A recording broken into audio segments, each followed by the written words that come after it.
ভাই তুমিই ফোন করেছিলে? হ্যাঁ, ফোন করেছিলাম। আচ্ছা চলো দেখি কি সমস্যা। হ্যাঁ আসুন। এইটা তোমাদের বাড়ি নাকি? হ্যাঁ, আচ্ছা, এটা কি বাবা মা দুইজন? এটা আমার বাবা মা। আচ্ছা, নাম কি তোমার? আমার নাম সৌমেন রয়। আচ্ছা, বাবার? গোবিন্দ রয়। মায়ের নাম কণিকা রয়। কণিকা রায়।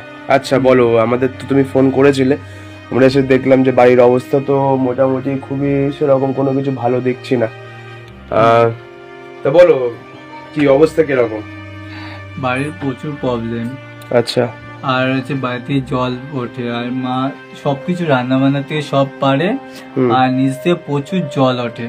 আচ্ছা, কি করো কি তুমি? আমি ধূপকাঠি সেল করি।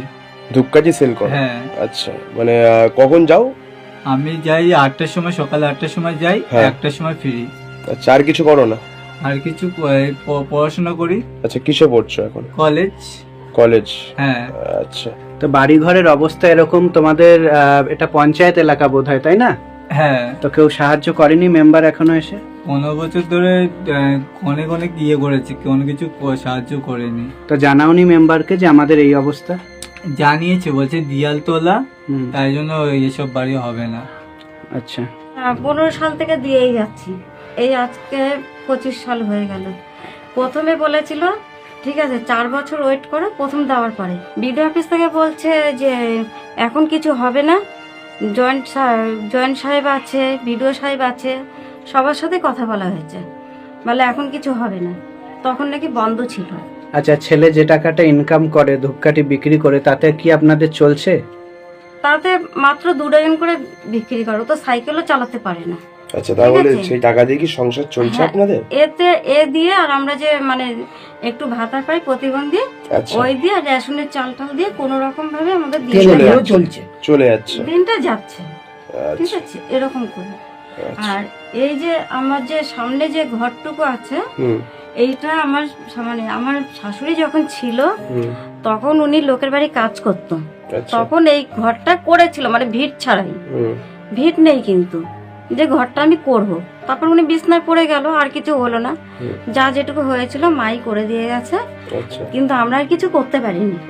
আর সবাই বলছে তোমরা কেন পাবে না, সবাই পায় তোমরাও পাবে। আমি সেই হিসাবে করলাম।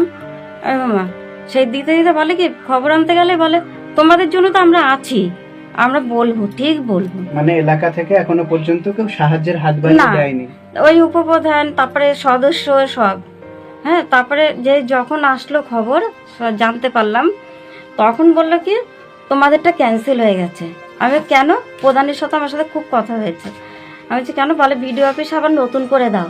কিন্তু আমি ডকুমেন্টস চেয়েছিলাম প্রধানের কাছে, প্রধান আমাকে একটাও ডকুমেন্টস দেয়নি, বলে আমরা তো রয়েছি। কিন্তু আমার মেন দরকার তো বাড়িটা না, আমার যদি বাড়িটা না হয়, আমি এই যে বর্ষাকালে আমার যা কষ্ট হয় আপনারা না দেখলে বিশ্বাস করবেন না।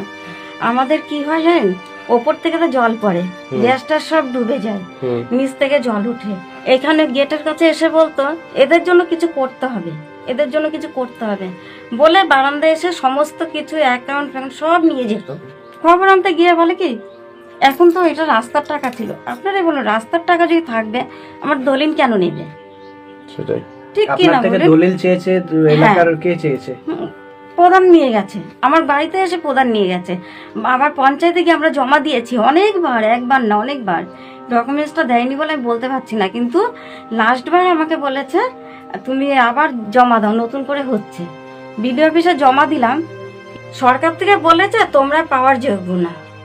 আচ্ছা, সেটা কেমন হলো? আপনারা যে ঘর পাবেন না, আপনাদের যোগ্যতা নেই, এটা কে বলেছে আপনাদেরকে? বলে সরকার থেকে বলেছে। আপনাকে কে বলেছে এটা? আমার ফোনেতে এসেছিল, আমার ফোনেতে বলেছে। কে বলেছে? ফোনেতে ফোন করে বলেছে? ফোন করে বলেছে তোমরা পাবে না, তোমরা ফোনে কে বলেছে? মানে তাকে কি চেনেন আপনি? নাম তো বলেনি আমাকে। সম্ভব ওটা বিডিও অফিস থেকেই বলে। আমার মনে হয় বিডিও অফিস থেকে